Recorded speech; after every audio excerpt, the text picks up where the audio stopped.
உங்கள்கிட்ட ஒருத்தரை பத்தி கேட்கிறேன், அவரை பத்தி தெரியுமா? தியாகராஜன் ஒருத்தரை பத்தி உங்களுக்கு யாராவது தெரியுமா? தெரியாது. தியாகராஜன் தெரியாதா?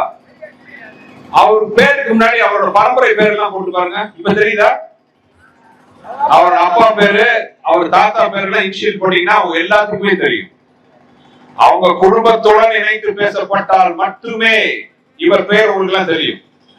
இல்லைன்னா பேச்சுக்கு பேச்சு, மூச்சுக்கு மூச்சு, 0 இவர் சொல்றாரு. தனி மனிதனாக ஒரு சராசரி குடும்பத்தில் பிறந்து, எங்க அப்பா பழனியில ஒரு சராசரி குடும்பம், எங்க பாட்டி இட்லி வித்தவங்க 4 பசங்களை வளர்த்தாங்க. அப்படி வளர்ந்து அரசாங்க உத்தியோகத்துக்கு போனதுதான் எங்க அப்பா. அவர் மகன் நான்.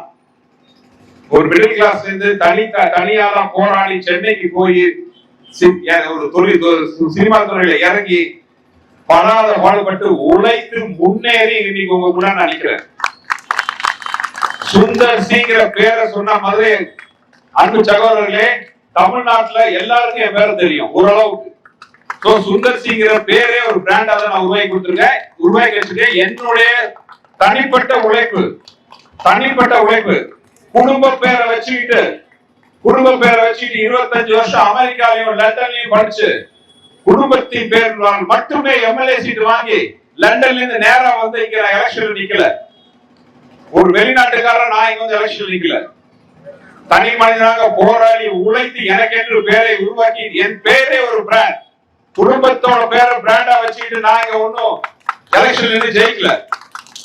இப்ப நான் முன்னாடி எல்லாம் கேட்டேன், ஒரு பேர், அவர் பேரை கேட்டா உங்களுக்கு யாருக்கும் தெரியல. அவரோட இனிஷியலை போட்டாதான், அவரோட இனிஷியல் எல்லாம் வச்சாதான் உங்களுக்கு தெரியுது இவர் யாருன்ட்டு. அதுதான் அவருடைய பிராண்ட். 0 குடும்பத்தோட பேரை வச்சுதான். அந்த குடும்பத்தை முன்னவர்கள் பெரியவங்க மிகப்பெரிய நல்ல காரியங்களை பண்ணியிருக்காங்க. நான் அவங்கள பத்தி எதுவுமே சொல்ல, அவங்க நல்ல ஃபேமிலி.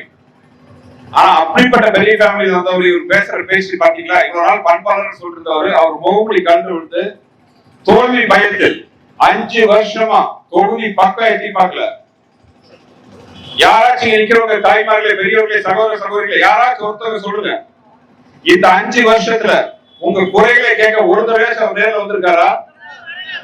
வரல. ஒவ்வொரு இடத்துலயும் நான் கேட்கிற கேள்வி இதுதான், நான் கிடைக்கிற பதில் இதுதான். ஒரு தடவை கூட உங்களை சந்திக்க வரல. உங்க குறைகளை சொல்றதுக்கு ஒரு தடவை அவர் போய் பார்க்க உங்களால முடிஞ்சுதா? முடியாது. இதுவும் அதேதான் பதில். 5 வருஷமா உங்களை பார்க்க வராம, உங்க குறைகளை கேட்க வராம, இப்ப எலெக்ஷன் நேரத்துல உங்களை தேடி வராது. இது வரைக்கும் என்ன பத்தி எதிர்கட்சி வேட்பாளர் பத்தி பேசாது, வார்த்தைக்கு வந்து திட்டாம என்ன காரணம்? தோல்விக்கான முதல் படியில் அவரும், வெற்றிக்கான முதல் படியில் நானும் நிற்கிறேன் அர்த்தம். எப்படி இந்த நகரம், கோபுர நகரத்தை குப்பை நகரமா மாத்தி வச்சிருக்காங்க.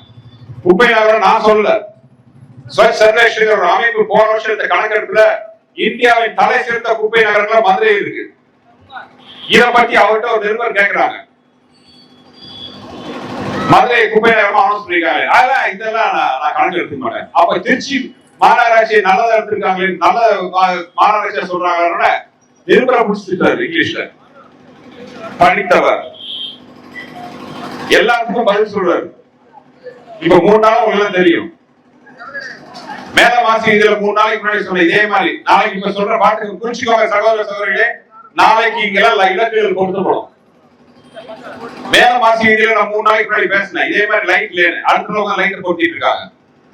4 நாளா நீங்க கவனிச்சு மதுரையின் முக்கிய நகரங்கள் எல்லாமே குப்பைகள் அள்ளப்பட்டு கொண்டிருக்கிறது. எதனால? நான் உட்கார்ந்து கத்தனோன்னு உடனே குப்பைகள் அகற்றுறாங்க, லைட் மாட்டுறாங்க. ஒரு அமைச்சர் தன்னோட சாதனையா மதுரைக்கு என்ன பண்ணிருக்கேன்னு கேட்டாருன்னா என்ன சொல்லணுமோ? 10 வருஷ திட்டங்கள் முன்னெடுத்து பண்ணதா வரணும். மெட்ரோ ரயில் திட்டத்தை கொண்டு வந்தேன், மேம்பாலங்களை கொண்டு வந்தேன். அடுத்த 10 வருஷத்துக்காக கழிவுநீர் மேலாண்மை பண்ண, குடிநீர் பிரச்சனை எல்லாம் பண்ண. ஆனா அவர் என்ன சாதனையா சொல்றாரு? மெட்ரோ ட்ரெயின் வந்துச்சா, மேம்பாலம், அதிமுக காலத்தில் போடப்பட்ட திட்டங்கள், ஆரம்பிக்கப்பட்ட திட்டங்கள் இப்போ திறந்து வச்சுட்டு இருக்காங்க. குடிநீர் கொண்டாந்தாரு, அது பெரியார் கூட்டு நீர் திட்டம் அதிமுக காலத்தில் நமது மதிப்புக்குரிய அண்ணன் செல்லூர் ராஜா அவர்கள் கொண்டு வரப்பட்டது.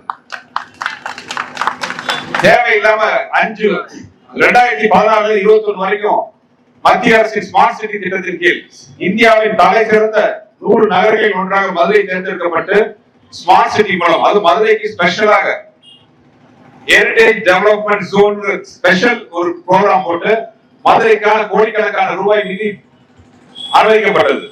அதை வச்சு திட்டங்கள் ஆரம்பிக்கப்பட்டது அதிமுக காலத்துல. பெரியார் பஸ் நிலையத்திலிருந்து இவ்வளவு பாலங்கள், மேம்பாலங்கள்ல இருந்து வைகை ஆறை சுத்தி இருக்கிற தடுப்பு சுவர் ஆகட்டும், சோலார் லைட் ஆகட்டும், வண்டியில ஒரு கார் பார்க்கிங் ஆகட்டும், இன்னும் பல்வேறு திட்டங்கள் ஆரம்பிக்கப்பட்டன. திமுக ஆட்சிக்கு வந்தோட 5 வருஷத்துல என்ன பண்ணாங்க? எல்லா பிரச்சனையும் நம்ம தேவையில்லாம மக்களுக்குள்ள பிரிவினையை உண்டாக்கி மத்திய அரசு சண்டையை போட்டு மத்திய அரசு மீது எதுவுமே தமிழ்நாட்டுக்கு வரவிடாம பண்ணி, எந்த நலத்திட்ட உதவியும் மதுரைக்கு வரவிடாம பண்ணி, இப்ப மதுரை எப்படி இருக்கு?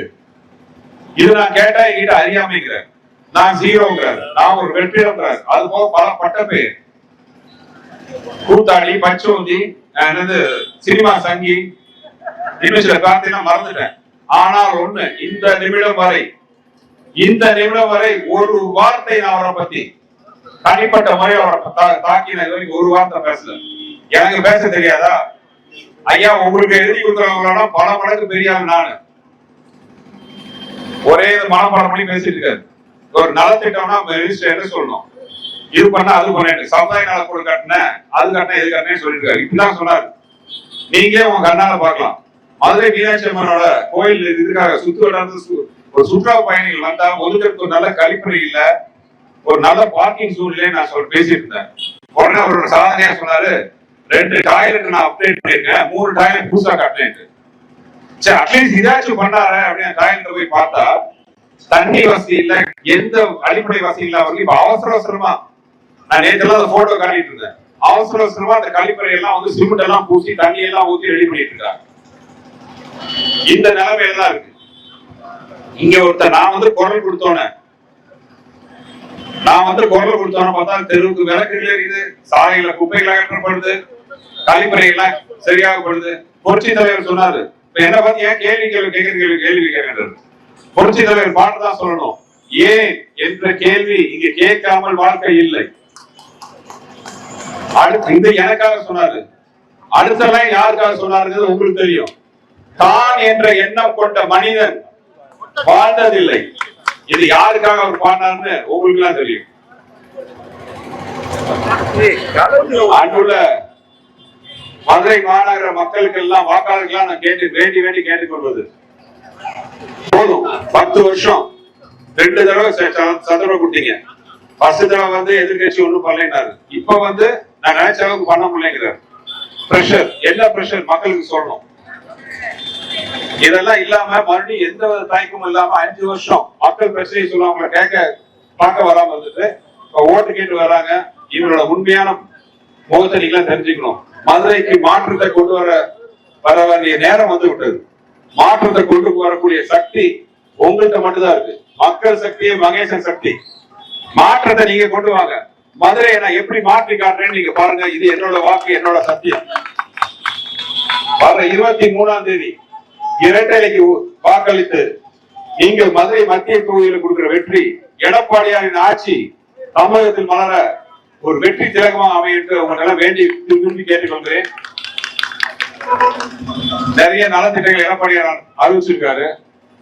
இவங்கள மாதிரி 1000 ரூபாய் மகளிர், இவங்கள மாதிரி 1000 ரூபாய் உதவித்தொகை மகளிருக்கு அனௌன்ஸ் பண்ணிட்டு 28 மாசம் கழிச்சு, அது என்ன 28 மாசம் கணக்கு தெரியுமாமா? 28 மாசம் கழிச்சு எம்பி எலெக்ஷன் வந்துச்சு. எம்பி எலெக்ஷனுக்கு அவங்களால வேட்பாளர்கள் ஓட்டு கேட்டு நீங்க வரும்போது நீங்க கேட்பீங்களா, எங்க 1000 ரூபாய் அனௌன்ஸ் பண்ணீங்க எங்கேட்டு? அதுக்காக அந்த 1000 ரூபாய் கொடுத்தாங்க. அதுவும் தகுதி உள்ள பெண்கள், தகுதி இல்லாத பெண்கள் பிரிச்சு கொடுத்தாங்க. அதிமுக ஆட்சியில் அப்படி இல்லை. அதிமுக ஆட்சி அமைந்தவுடன் குடும்பத்துக்கு 10,000 ரூபாய் உதவித்தொகை, மகளிருக்கு 2000 ரூபாய், ஒவ்வொரு மாதமும் 3 உதவித்தொகை, இலவச பிரிட்ஜ், வருஷத்துக்கு 3 கேஸ் சிலிண்டர். சகோதரர்கள் பெரியவர்கள் கேட்பாங்க, எல்லாம் பெண்களுக்கு இருக்கு, எங்களுக்கு என்ன? எல்லாருக்கும் இலவச பஸ், சிட்டியில டிராவல் பண்றதுக்கு பெண்களுக்கு மட்டும் இல்ல, ஆண்களுக்கும் இலவச பஸ் பாஸ். அது போக தாலிக்கு தங்கம். இத்தனை திட்டங்கள், இதெல்லாம் இன்னும் சொல்லிட்டே இருக்கலாம். இத்தனை திட்டங்கள் அதிமுக வந்தாலும் நிறைவேற்றப்படும். இவங்க மாதிரி பேப்பர்ல இல்ல, ஒரு கூப்பன் கொடுக்குறாங்க, 8000 ரூபாய் ஒரு கூப்பன். எதுக்கு கூப்பன் கொடுப்பாங்க? ஒருவேளை அந்த கூப்பன் நீங்க பணம் வாங்க போனீங்கன்னா இந்த கடையில தான் போய் வாங்கணும்னு சொல்லுவாங்க. அந்த கடைக்கு போனீங்கன்னா அங்க 2 ஐட்டம் வச்சிருப்பாங்க, இது மட்டும் தான் உங்களுக்கு கொடுக்கப்படும். 8000 ரூபாய் அது இன்னும் கூப்பன்ல விலை இருக்கும். அதோட உண்மையான மதிப்பு ஒரு 1500 ரூபாய் இருக்கும். ஆனா 8000 ரூபாய் மீதி பணம் போக வேண்டிய இடத்துக்கு போகும். இதுதான் நடக்கும்.